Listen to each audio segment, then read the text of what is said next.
So, welcome to what will be our first podcast of the Ambitious, Awakened, and Aligned in 2025. So excited to have everyone back in this epic new year and really thrilled to welcome you, Bri Newman, to our podcast.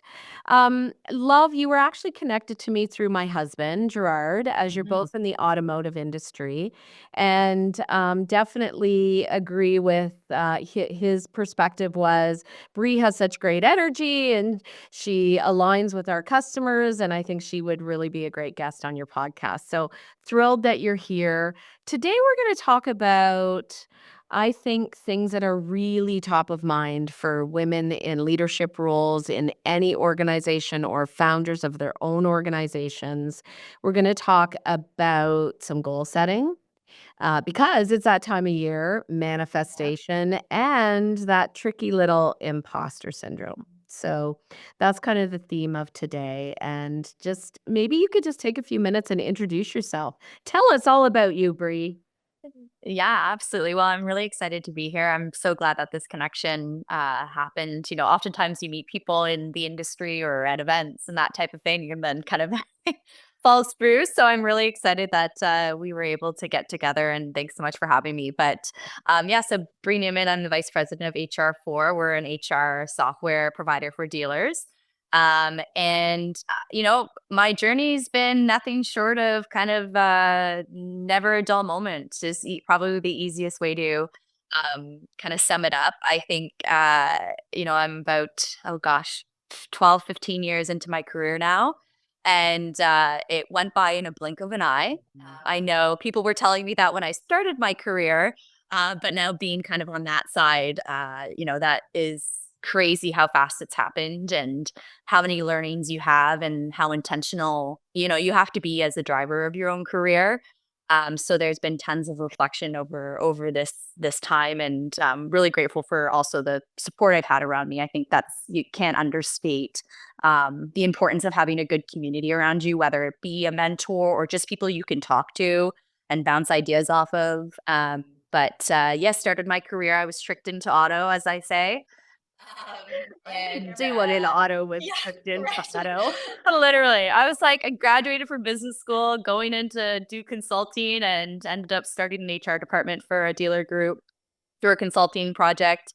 Found my way through that work into the US. So lived in LA for about 4 years, working with one of the OEMs, all through my current company, which has been amazing to have that growth with them. But did that for 4 years, got a little homesick, came home. We had this incredible product, HR4, that was kind of ripe for growth. And our founder just gave me the opportunity really to see what you can do with this. We've invested in the technology.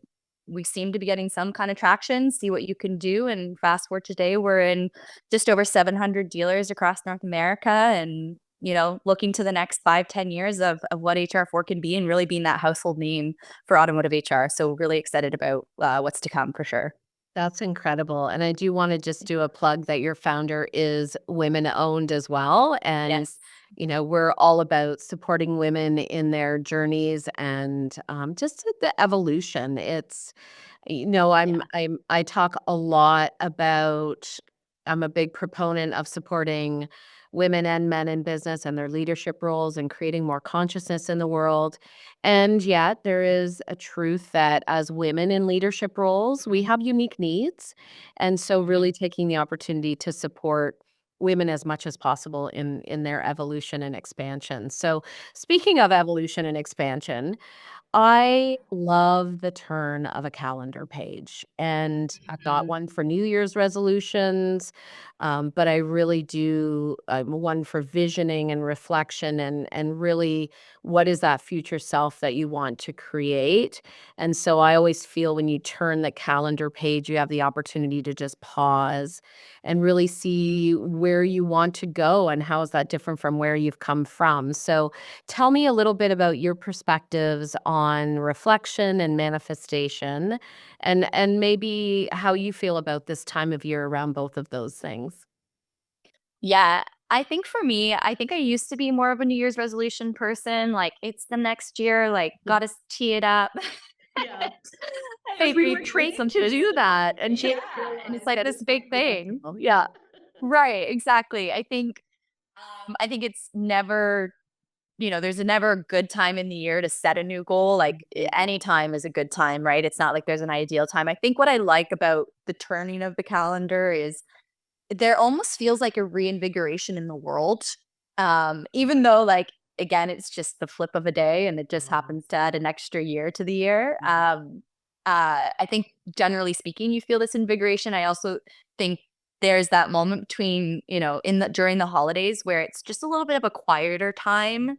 Um, a lot of people are kind of logging off or shut down and taking that time to pause. So I think just having that space around you is a really good opportunity to just really reflect on what it is that you're trying to accomplish and getting really intentional about it. It's just a really good kind of like concrete reminder about resetting expectations and intentions or continuing on a goal, right? I mean, just because the year end doesn't mean and you maybe didn't achieve a goal you were trying to achieve doesn't mean that, oh shoot, I can't keep going, right?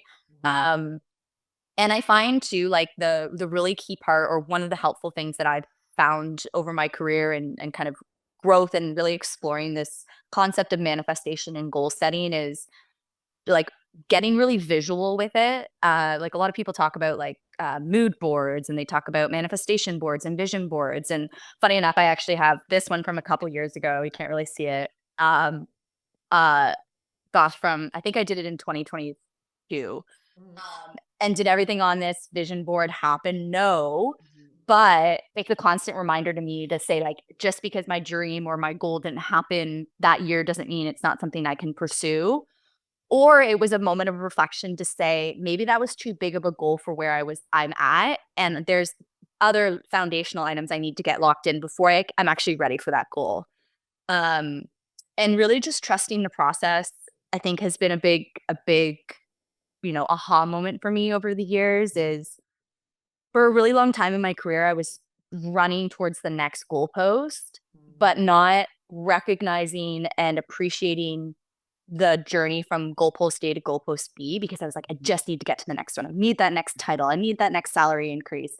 All of those things. And then fast forward my career, you know, I'm this far into my career already. I still have a runway, but I'm like, I just need to take pause and like take the learnings of each of those goalposts and really help action on those so I can continue to build a foundation. And I think that took me way too long to recognize in my career. Um, because you're just around a society that, LinkedIn, right? Like constantly watching people update and those types of things. So there's all these external pressures to feel like you have to be constantly driving towards the next goal when sometimes it's really about just refining the steps to get to that next goal because that's what will set you up to be able to accept that next goal. Mhm. So, I think too, the reflection moment is that opportunity to celebrate, yeah. right? We talk Yeah. on this podcast a lot about celebration and Yeah. not from the perspective of, well, I actually how I'll propose it is, I feel like you're a young me. It's that Right. you're just constantly going, I always say, to the next Mhm. mountain peak, except Yeah. you don't take that opportunity to Mhm. celebrate, which I had to teach myself as a muscle. Yeah. The Yeah. pause, the celebrate, the let your body feel what that actually feels like.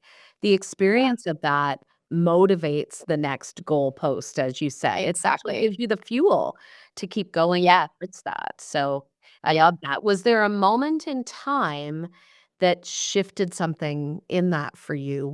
How did you go from realizing the goalpost to goalpost wasn't maybe the most supportive way to do it versus how you look at it? Yeah. Yeah, I think when I hit my 10 year, like, with Mhm. this company and, like, being in my career, and I was like, it's funny because if you hustle early on in your career, you can reap the rewards faster, Mhm. typically, right? If you head down, you don't necessarily have complexities in your life that you do as you age, whether it be children or family obligations. Like when you're in your young 20s, Mhm. you can just put your head down and work, right? That's what I did for my 20s. Basically, I put my head down and I hustled, and obviously that was really great. But then when I kind of hit this next level of my career, the the next opportunity Mm. required so much more refinement in my current skill set to even see that as an opportunity. And so I think when I hit 10 years and one seeing the double digits of your career, like a visual signal to be like, holy Yeah. shit, Yeah. like 10 years just went by so fast. Mhm. And as much as everyone around me is always like, you still have tons of runway. Absolutely. Don't get me Mhm. wrong. I'm well aware I've got lots of runway, but Mhm. I didn't appreciate those 10 years Mm. and sit back and look at them and say like, oh my God, like you learned so much. Like the 20 something year old who walked into HR for the Minery on her first day is such a different person than the person you are today. And you had to go through all of those hardships, those wins, those Mhm. failures, those all of those life learning to be able to be here. And guess what? You might not be ready for that next step yet. So Mhm. just like sit in this, reflect back. What was it that you learned? What did you do well? What can you change? And Mhm. kind of now tee up to like what that next phase of your career is going to look like, and getting really clear on my values personally as well. Because I think when you're running towards those goalposts, if you don't have a really solid foundation of like, what is it that's driving me and motivating me, then it's so easy to get burnt out. It's so easy to make wrong decisions that aren't in your best interest. And so it took me really kind of reestablishing that expectation for myself of saying, like, what is it that I'm actually trying to accomplish other than chasing salary, title, world Mhm. domination, whatever, right? It's really getting like clear on that.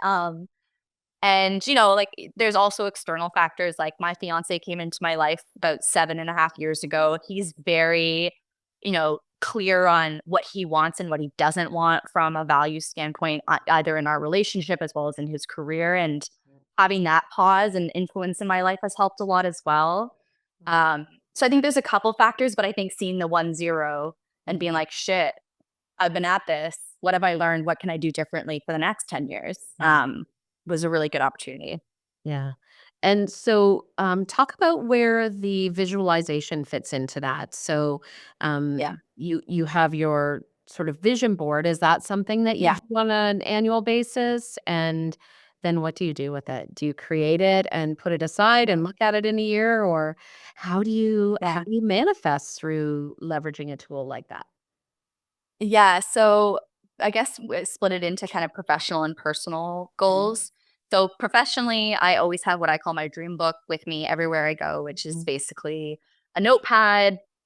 I jot everything down, thoughts, comments, clients laugh at me. It used to be like really big. It used to be like one of those big sketch pads. And then I was like, this isn't practical for fitting into my purse. So Oh, I that's just, amazing, though. I love that. yeah. So I'd like be lugging that around. And now I have a smaller version of my dream book, but not that the dreams are any smaller, just more practical. And so I have that. Every year, I like to sit down and kind of reflect on what some of the wins were. I like to go back and look at tangible things. Like oftentimes, I find there's a lot of self narrative of perceptions of what happened. But then, if you go back and you look at data, or you look at the stuff that's actually true and factual, it gives yourself a little bit more leniency, or maybe the opposite. It's like, oh, I thought I was doing a lot better than I was. Um, and so trying to reflect on multiple different data points to see, and then set those intentions. I have my board in front of me right now, which has like our opportunities and where we're going after, and trying to be as visual as possible, just so that that goal is constantly there as a reminder. And then personally, I think again, like for me, sitting back, journaling what was successful and what wasn't successful in the past year, refocusing on priorities, whether it be health or nutrition, or just trying to make more time for reading, things like that, that allow me to find creative elements outside of work. And then Brian, my fiance, and I we started doing kind of like looking forward, like what are certain things in our relationship we want to accomplish. So this year it's new. I'll let you know how we do. Amazing. We are so busy. Yeah, we're so busy in our careers. I travel a Yeah. lot. So this year we put one date night per month Awesome. in an Excel. We've already pre-planned it all. It's not booked. but we've like So pre-planned to say good. this is what we're doing in January, February, March. I'll let you know if we stick to it. Mm. But that was really important for us because as we rounded out Q4 of 2024, we were realizing like we were kind of just two people living in the same home, different because he's busy, I'm busy, and it's hard to make those intentional times. Mhm. Um, and that person who you've chosen to spend the rest of your life with is such a foundational element to your success, and so you have to put the work into that. And that's, I think, a new paradigm for us. We've been together for 7 years, but we're getting married this year, and so we're trying to be a lot more intentional about, making time for each other, and, that's one thing we did this year as hopefully a tactic to just help us put our relationship, forward at least one night a month. Love that. Love that. Yeah, Can't yeah, wait to hear how that goes for you. yeah, yeah, The word intentionality you've said quite a few mhm, times now. yeah, It's something that when we are intentional, yeah, then we are automatically putting energy towards the things that we want to have come to fruition. And it's surprising to me even how good some people can be at the business part of mhm, that and mhm, yet forget about the relational part. So I love that yeah, you're doing that. The yeah, celebration, when I talk about it, it actually started as an intentional exercise. It's like, right. I am running a million miles a minute. I do not know how to pause and celebrate. And so I booked it in for a full year, exactly what you're doing Love that. Yeah, with my husband, Gerard. We're like, yeah, we are intentionally celebrating on these days. This is how we're yes, doing it. And in that moment, I was like, something that felt really because of the bubbles of champagne, there was something about popping the cork for him. So we called it our yeah. pop the cork moments. So I do this pop Oh, love that. Friday and just to Yeah, really yeah, encourage that. And I sometimes think people look and think, "Oh, okay, well she just does that." Well, no, I had to intentionally yeah, choose to yeah, pause and do that. So I love that you're doing that, yeah. and then it will become so natural, right? After Yes. first year of doing it, Yeah. you won't have to have that same, "We need an Excel spreadsheet." Rigor. Won't need it Yeah. after that because it'll just Yeah. become something that, Yeah. has found its way into being a hat intentionally. So I love that. Absolutely. So Yeah. good. That's so Yes, good. I'm excited. I said Yeah. something to look forward to too. Something Yes, sweetie. and I think it's so important for our young listeners Mhm. to really I'm young too. I don't know why I said young. Yeah, we're all young. Yeah. Age Yeah. is just a Age is just a number. perception. Yeah. But in your first decade of your career and that stage Absolutely. that you're at of not letting it happen to you. Mhm. Yes. Everything is a choice. Everything is a choice. The energy that you apply to it, how you align your weeks, your days, your habits. So I'm just listening to you. I'm so excited for you and for our Yeah. listeners to hear your intentionality. I'm wondering if you Yeah. have some other practices that are your go-tos, because I sense that you have some really powerful rituals. Yeah, I think moving my body as I've, Mhm. you know, come through my career has Mhm. become, kind of a non-starter for me. Like I will tell people you can't book a meeting with me before 9 a.m. because I have to get my workout in. Love that. Even if it's just moving my body, like I don't have to do a lift, I don't have to do a hit workout. Like this morning I went for a walk.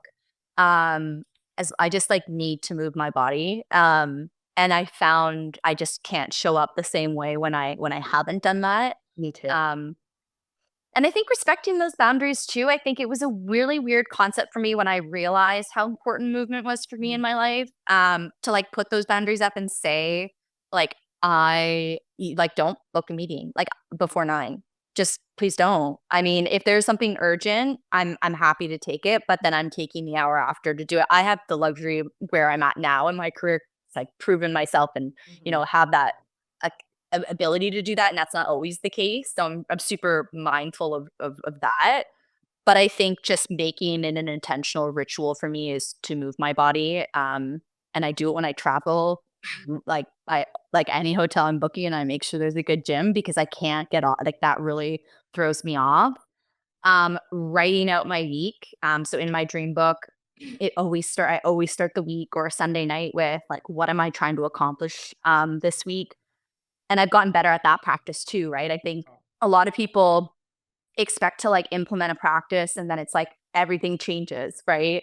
But it's like the best part about life is like your ability to observe what you're doing, make a slight change and see if that, make a change A or make a change B and see how does that help. Um, so before early days, I'd have, my list of things and it would be a page, like a full page long. And it's like you look at the list at the end of the week and you've only got 3 things done and you feel like you haven't accomplished anything. And so dividing and making that list smaller, like what is actually my priority this week? Yes, there's 50 things I need to get done, generally speaking, but like if I just get these 3 big rocks done, will it be a successful week? So getting really focused on that. Um, I'm always learning. Like I love podcasts. I have my 2 that are all like opposite political view podcasts. One's very right wing, one's very left wing, Tell us what and they they talk about the same time.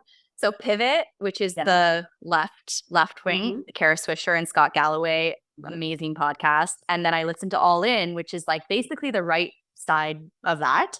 So good. And I just find it really helps me understand multiple different perspectives because in business, you're always up against various perspectives. You're up against objections and different schools of thoughts and first principles and all of these other things. And so I find whether or not I'm tied to one side or the other and how they're landing in terms of their opinion on something, I find I learn something every time or it sparks something of curiosity that I want to learn a little bit more about. So never stopping like learning and being curious has also been just kind of one of my core staples. Yeah. That people kind of underrate, I think. I think people assume they can master something and then they've achieved it. But there's just so many realms of your life that you can continue to refine and grow and get better at. And having that drive, I think, is really important. I used to say when I first started my career, because you come into your career, you're like a spring chicken, right? Yes. It's so ambitious, like, so naive, and I think a lot of my success actually has been my naivety over the years because 'cause I've just kind of never looked at it like, "You can't do this." I've always looked at it as, like, why like, what's stopping you, and you can move those obstacles.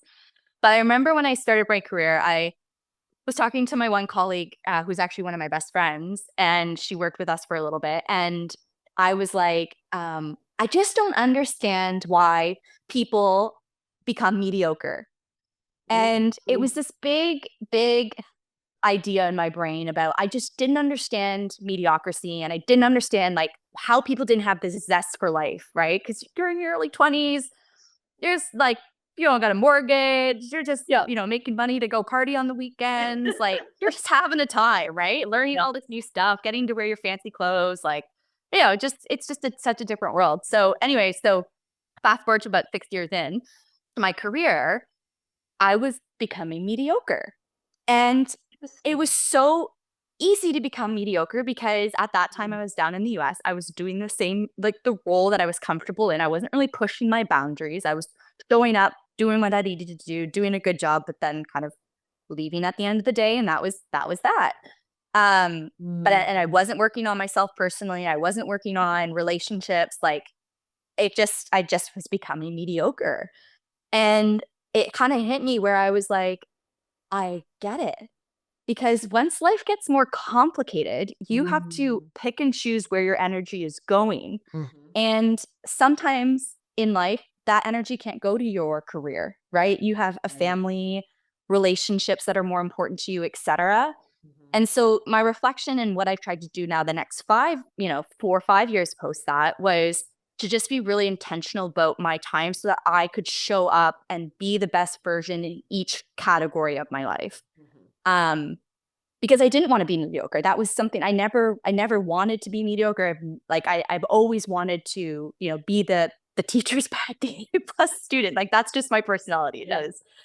And so I think being really clear about what are those habits that I need to do to allow myself to have the energy and the space to dedicate this amount of time and energy. But it was also letting go of a lot of things that I didn't have control over. Yeah. right? Like whether I was pissing someone off because they Mhm. didn't like my approach, or whether someone was, a friend was no longer serving me, or a friendship. And so I had to get really clear of the things I couldn't control and just let that go. Because I Mm. can't control it. It's out Right. of my control. But I can control how I show up for my job. I can control how I show up for my family. I can control how I show up in my relationships. And that really was a big mindset shift for me to develop, in order to be able to kind of continue to catapult my growth. That's incredible. And also, you can control that you stay in alignment with your values. And I Yes, think that's where we absolutely. can easily get off track with this whole Yeah, mediocrity thing. And we're gonna totally. have to do another podcast, Brie, on Yes. mediocrity. Yes, please. It's actually rampant right now. It's Yes. Yes. and whether it's that people not taking the time to just really Yeah. deeply connect to their Yeah. passion and the things that are important to them and what they can control, and Yeah. being really mindful of we control our energy. And what do we need to do to be able to show Mhm. up in the deepest energy that we have available to us? And I Totally. always think, I remember when I was early in my career and I was working for a telecommunications company, Sprint Canada, before they got bought by Yeah. Rogers. Yeah. And I had an opportunity to sit on what was called the Values Committee. And Right. Sprint, as an overall organization, was coming up with their values, which we then went on to understand was to prepare to sell the company. But Right. a huge honor of getting to sit at the table Yeah. to work through that as with a group of leaders, and, it was a huge honor. I was young, and Yeah. so to be pulled into that was really Yeah, exciting, absolutely. and to learn early in my career the vital importance of that connection of the Yeah. values piece, and, Mike Lipkin was brought in as a consultant at the time, and, he's from Toronto, he's fabulous, really, really great too. Actually, what I love about Mike is he puts out these predictions for the year every year, and they're always Oh, powerful, so you go have a look, but he said, yeah. "Be on fire when you have to be on fire," with this beautiful Yeah. accent. He has, like, an amazing, I don't know what his Makes it accent even it's better. it makes it sound so much better, but, that has stuck with me. Yeah. Be on fire Totally. when you Yeah. have to be on fire, because also we Absolutely. do have to go replenish our Yes. energy at Yeah. times, and Yeah. also knowing the things that replenish, like the Yeah. body and, Yeah. having the dream book and, whatever those things are for each person, they're Yeah. individual, but that's amazing. I'm gonna flip the Absolutely. tide. That's so Yes. incredible, and again, we're gonna do 2.0 on mediocrity. It Yes. drives me crazy. I know. It really does, and I get because we all Yeah. fall in the trap that you talk about. Yeah. We all go through seasons too where, Totally. we're not Yes. being motivated, but it's our responsibility to sit back and do Yes. what you did and say, Yep. why am I not feeling driven? Why am I not feeling motivated?" Yeah. Because no one can do that for us. No, No. it's Oh gosh. that's our inner. That's a snippet in itself, right? Mhm, Like, you are in control of how you show up. No one else can do it. And so if you don't have the fire in the belly for something, mhm, figure out why and figure out what needs to change. Because, yeah, like, employers aren't mind readers, your partners aren't mind readers, your friends aren't mind readers. You can't put that on other people. You have to absolutely be in control of that. yeah. I think that's fuck around and find out. Like, find it. Yes, Find yes. it. Yeah, and just be okay. Like, it's okay. Like, it's okay to not feel the fire, right? Absolutely. But don't just sit there and not allow to try and ignite your fire again. Like, life's long. Like, you gotta be in that driver's seat, as you said, and it's so easy. And I think, again, this is more for like younger listeners coming into their careers, is like, you're told from literally the moment you're born until 18 a clear roadmap, and then you get into your career, and yeah, there's a lot of support around choosing your programs for schools and all of that kind of stuff. Mhm, But once you get into your career, like, you have to own that. You can't expect your employer to say, like, great job, Bree. You mhm. hope that they do, and you hope that they recognize when you're doing a good job, but you have to ask for that recognition, and you can't be upset when they don't. Yeah. Because just like you, they're humans too, and humans aren't perfect, and they have shit going on in their lives too, and we can't be the puppeteers of everything as employers. We have to rely on our teams to speak up, and we have to create those cultures as employers that people feel they can speak up, but you gotta find that fire in your belly on your own. You cannot rely on anybody else. You can rely on people to help you find the fire, but you can't rely on anybody else to ignite that fire. You gotta do it yourself. Amen. Yeah. Absolutely. I'm fully on board with you. Talk a little bit about imposter syndrome. And so I'm really excited about your perspective on this. Share with us where that has snuck in for you. So interesting to talk about mediocrity and finding that Mhm. fire. Where does this one show up? Because that can be a little silent, sneaky thing. Yeah, I think definitely in decision making. I think, it's funny. I was talking to Heather, our founder, and I was saying, there's always constant complexities in business. You're trying to navigate the waters and all of this stuff, and her being kind of near the tail end of her career, me being more in the beginning of my career. I was like, I just wish we had somebody who had done it before and could tell us what to do. And she was like, "You're never gonna find that." She was like, We know best. We have done this ourselves. We have built this company from nothing to what it is. We know what the best answer is." And I think as a leader, you always feel like you need to, you got to out, yes, there's financial things you have to factor in when you're making decisions for sure. You can't just blindly make a decision, but you just have to make a decision and make it the right decision, right? And just stand by that. And I think for so many times in my career, I will like get off like doing a facilitation or a client call, and I'll be like, "Who was that on that call?" And it's like when you kind of lean into your intuition and you just kind of trust that you know what you're doing, you do a good job. But then when you question yourself, that's when you start to kind of fumble the ball and not do such a good job because you're overcomplicating what needs to happen. Um, and I remember again, like really vividly, we all have those moments like vividly in our careers, but I remember vividly, I was going to this OEM in the US and it was my first day there. I got a parking ticket on my first day there, which is hilarious because I parked the wrong way. I didn't know you had to park a certain way. This is a great start. M But I'm like, I'm from Delaware, Ontario, like small town girl, not from the big city. My parents worked for Hydro and a dental hygienist, like corporate was not in our DNA. Wow. And I was standing at the entryway, like maybe 100 meters back from like the walkway up to this massive building and beautiful building in California. And Mm. I just stood there and I just like looked up like this and I was like, what the hell am I doing here? And this is my first day, and I was going to meet with one of the EVPs at this OEM. And my job was to convince the rest of the EVPs to get on board with the strategy and then roll it across all of the stores in the US. Wow.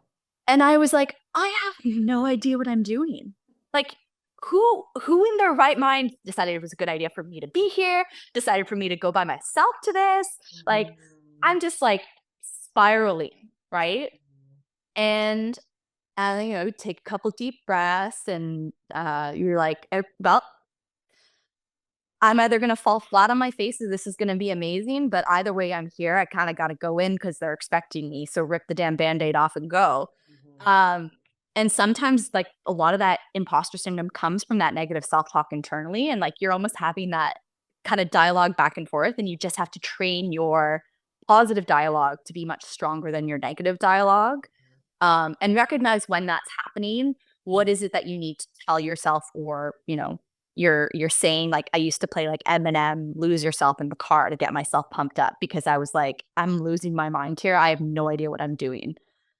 Um, and then also having kind of that telling your self talk, like, one, get out of here, but two, like, like most people don't know what they're doing, right? Like most people are just kind of showing up, and if you can come the best prepared, you're already 10 steps ahead. And so I made it my mission when I was there to just make sure I was the most educated as I could be for that specific topic, so that I always had a voice and always had an opinion. because I knew that that would build my credibility there. But it was rough. Like it was a tough experience to be in this new country, going and meeting with these executives and, having to convince them that I knew what was best for their customer experience. And it was definitely a big kind of vivid moment of saying, "Holy shit, like you're way underqualified for this." Um, and that journey really continued to drive me to not to always be as prepared as I could be, because I knew I couldn't be caught not prepared. Mhm. I knew that. I knew I would, I'd almost be like made if I didn't wasn't prepared. Like, oh, they Mhm. find out that I'm not good for this. Right. And that's not the case. Obviously, our founder trusted that I was the right person Absolutely. there, You right? were. That was just me telling myself that. Yeah. Um, It's that and so it can become a negative. yeah, I call it the non-judgmental observer. Yes. It's, Yes. learning to observe our thoughts and understand that they're not real. They're not Yeah. truth necessarily, and really be able to support ourselves. So it's, you had to learn to be able to walk through those experiences to build Mm-hmm. up your own internal confidence and your own Yeah. understanding of who you were. Yeah. And it really Yeah. is about, if we show up being present, fully present Mm. in that intentional energy, obviously being prepared, then Yes. what is meant to happen will happen, and you will Exactly. learn from it, and you will Yeah. evolve into the next version of who Yeah. you're meant to be every step of the way, Yeah. which is what you've Absolutely. proven. So now that you've been through that experience and you've proven that and you've Yeah. shown yourself how and also that everyone goes through it. I'm sure with Heather, Yeah. you've had those conversations and, Oh, yeah. every boardroom I've sat around, I've had that moment of, okay, take a deep breath and, do Yeah. I belong here? Do I really? Yeah. So now, how do you navigate it? Because I'm sure that voice is different today than it Oh, was yeah. that first day in LA, because Oh, yeah. that's saying, Oh, God. oh my. Oh, I was like, like, Maybe "Oh, what are it's you if doing I here? could just Just get get in in your your car car and any go." day. Yeah, I think it eventually became that, and I think I, like, learned to lean into my naivety for a long time in my career to Nice. be like, the less I look at this person and say they're an EVP and they have a big title and I should be intimidated by them, the better off I'll be, because, they are just a human sitting across from me and we're just having a conversation. Um, I think now a lot of it is just recognizing where I can be confident, but then also leaning on other people around me to validate areas that I'm not necessarily an expert in, and surrounding myself with not an echo chamber, but people who have differing opinions, and being really clear about what ask I have of people around me. So I think before, like, it's so easy to just kind of like have a casual conversation with someone, and then, they're kind of trying to understand the thread you're trying to pull. Mhm. Whereas just being really clear about, like, I need your opinion on X, Y, and Z. I'm confident on this, but I need, someone else to bounce this idea off of. Like, I don't need you to tell me what this first half is. I just need really kind of support on the second half. And so getting really clear on where I need support and being really targeted in that support. And I think for my industry, it's a little bit it's interesting. It's obviously changed a ton since I joined, and it's changed Mhm. a ton since, when Heather started in the industry. But that like female male dynamic continues to be a challenging Mhm. component of our industry, and it's almost the sense of, you know always hunkering down into my values, I think, like, and just constantly reminding myself, like, I get to have this seat at the table because I've hustled to get to this seat. And so you just because you are, again, and because unfortunately that's our industry, a white man, Mhm. um, who commands a position of power, Mhm. doesn't give you the latitude to disrespect my journey or disrespect what I've accomplished, Mhm. and not through my blonde hair and blue eyes and smile, right? It's been through learning from clients, observing, putting out a product that makes sense for our customers, listening, growing, putting in infrastructure around our company to make sure that our clients are taken care of and have their arms wrapped around us. It's not because I showed up one day and I have blonde hair and a nice smile that, I've commanded this part in our industry. Like I've done the heavy lifting to get here. Mhm. Um, and so when you hear, chatter and conversation around that being why she's here, and you hear that old school narrative of like, that's the only reason she's here is because of it's a she and because of those things, it's really frustrating. But you have to step back and say, like, I can't control their perception of me. I can just move forward and say, this is what I'm trying to accomplish. And these are my values that help guide me to accomplishing that. And put your head down and move forward, because if not, it's so easy to get caught in that. And then you're just focused on the wrong things. But it can be tough for sure. Well, and then you shift the energy that we talked about earlier, Mhm. right? Because the reality is you can change those stories. And Totally. just listening to you, I guarantee you're changing those stories. Yeah. Yeah. You are Yeah. changing those stories. And we went Yeah. to a big automotive conference in Mexico last year. Yeah. I went with my husband, and Yeah.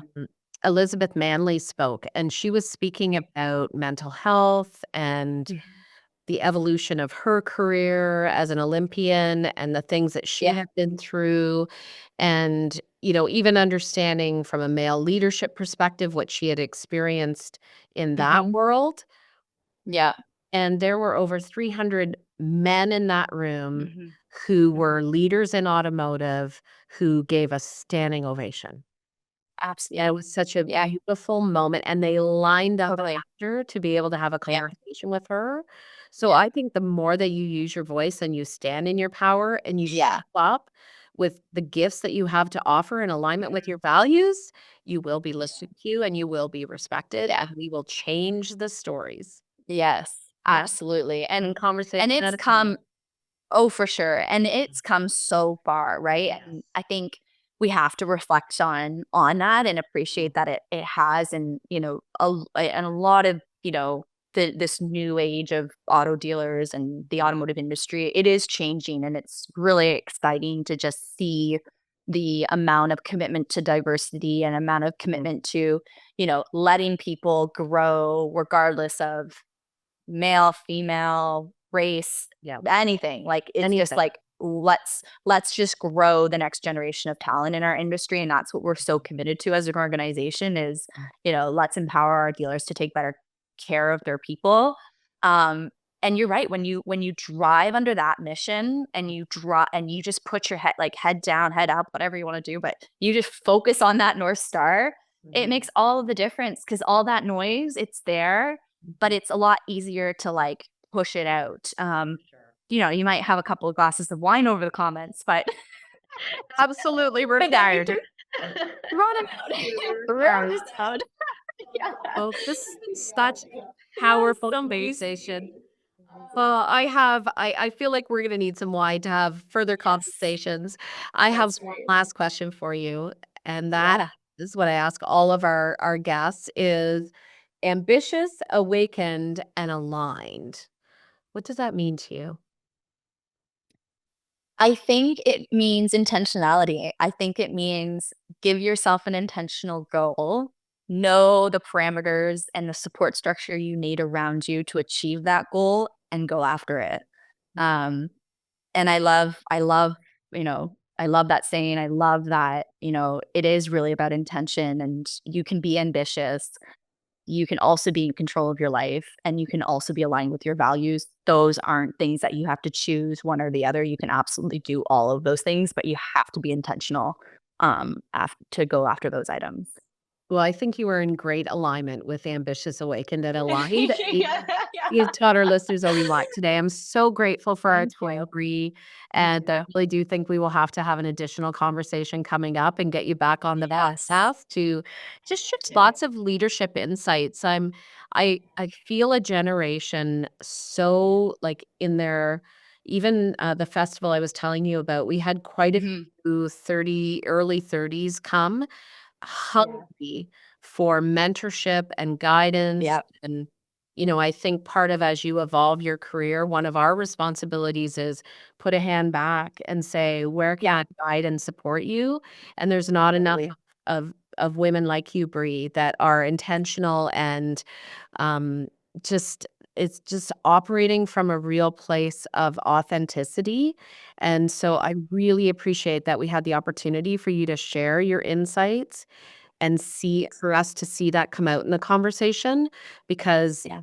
there's a generation hungry for what you're sharing, and I appreciate you. Yeah. Well, thank you so much for having me. It was such a pleasure. And yeah, let's do this again and maybe with some wine. Or boat with swine and bubbles. Okay, until next time. Amazing. See ya. Thanks so much. Bye.